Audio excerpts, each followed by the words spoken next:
Okay.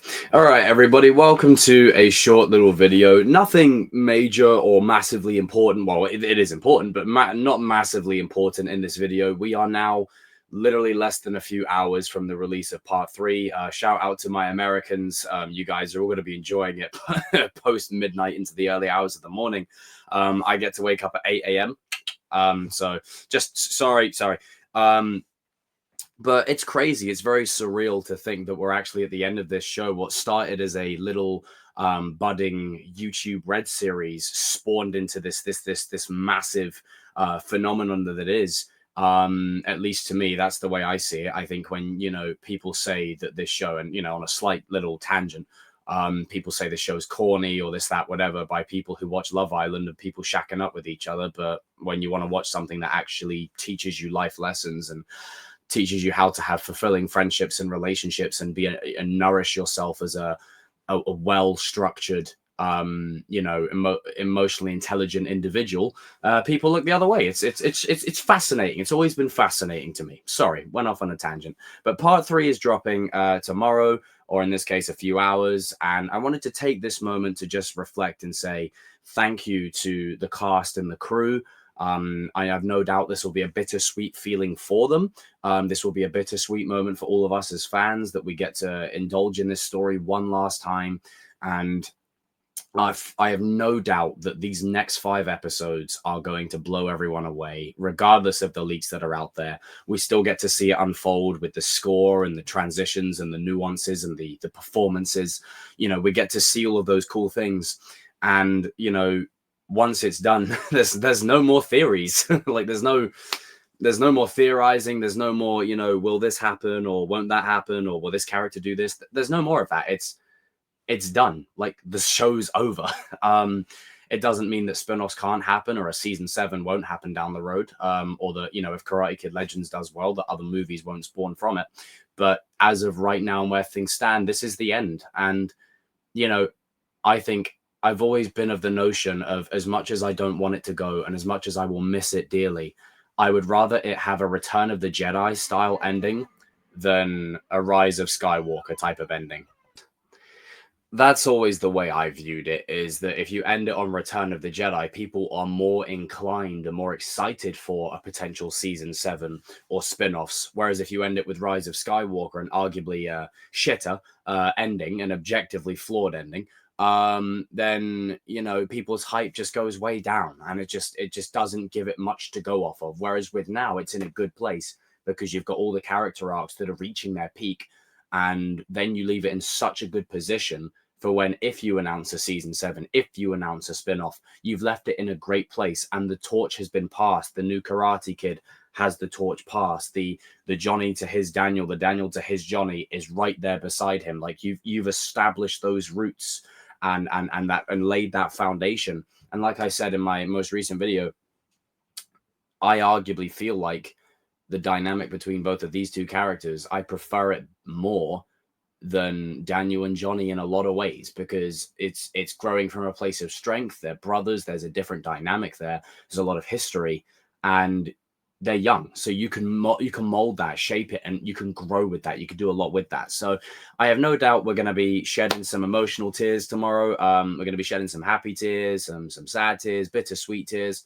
Obviously there's people out there that have a heart of stone and they just don't care, and that's fine. There's a lot real life outside of all of this shit anyway. But these stories are designed to take people on a ride and allow them to experience a journey and a story. And I think this is one of those stories that, as corny as it is and as silly as it can be sometimes, I think it's a fun little getaway and can uplift you on the darkest of days. And I think, especially for me with my journey, I compare it to Harry Potter. When Harry Potter finished, and I saw Deathly Hallows Part 2 in the cinema, you see the old school credits play, the original John Williams theme, and then you're like, wow, that's cool. It's bringing it full circle back to the first film.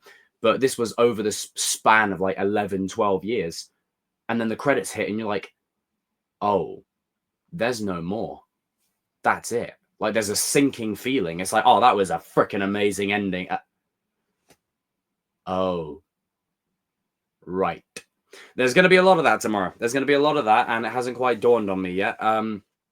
And look, the life of a fan, I want the show to end for it to have the best ending it possibly can.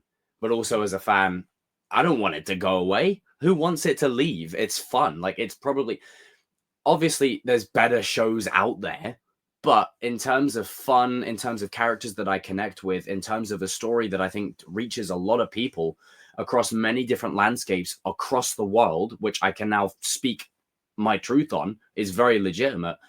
No matter what your class, background, ethnicity, any of that, you can relate and identify so much with the characters in this story.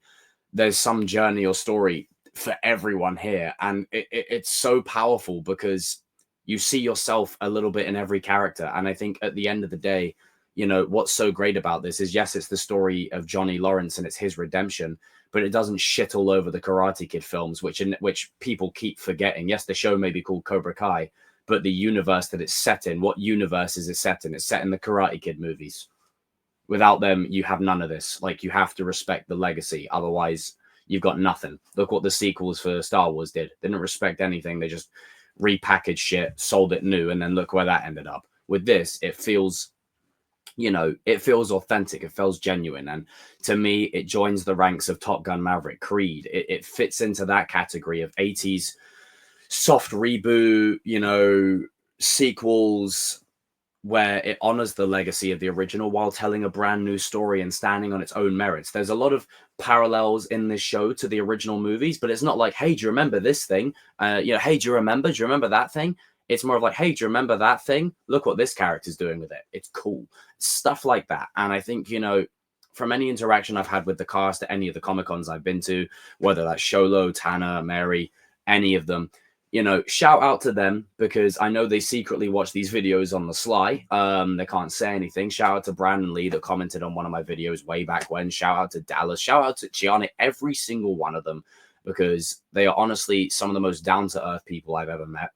And the crew have a distinct care for this franchise.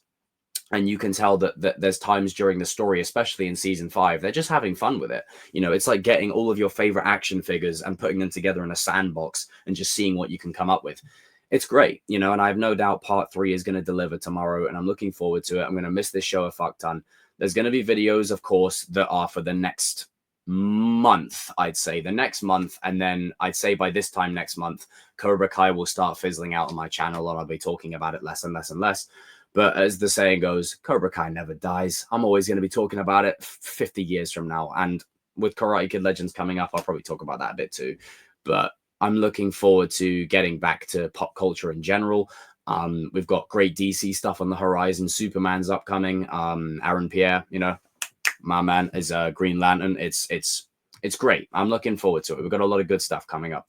Guys and girls, jump in that comment section down below. Let's spread some love to the cast, crew, and everyone involved on this show for what it's meant to us ever since way back when in the YouTube Red days. And the thing is, one question I get asked a lot of is, how do you speak so, like, it's nerd stuff, how do you speak so positively about it and worry that you're not going to get made fun of? Because I don't care. I really don't. I really don't give a shit. I couldn't give a frog's fat ass. Like, why do I need to care the opinion of someone else when I'm enjoying something? And that's something that this show even taught me as well. And the reason I brought up Harry Potter earlier on, primarily, is because when the credits hit tomorrow for part 3, it's going to be like Harry Potter all over again. I had Harry Potter when I was growing up as a kid.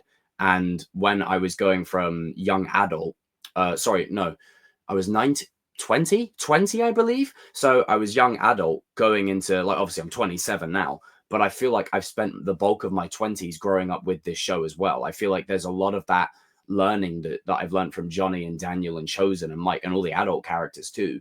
I feel like I've matured with it a little bit more as well. There's always, and that's what the power of storytelling is a story is only as great as allowing it to have a lasting impact on someone. And this is one of those shows that you don't get a lot of, and I don't think we're going to see it again for a while. But from everything I've heard and what the cast have talked about, the characters are left in very good places. And if there is spin-offs that are organic, then fine. But I'd say definitely keep them as a limited one-off series, nothing more. In terms of everything for part 3, it's tomorrow. I'll see you guys on the other side of it. One last ride. Man, it's going to be emotional.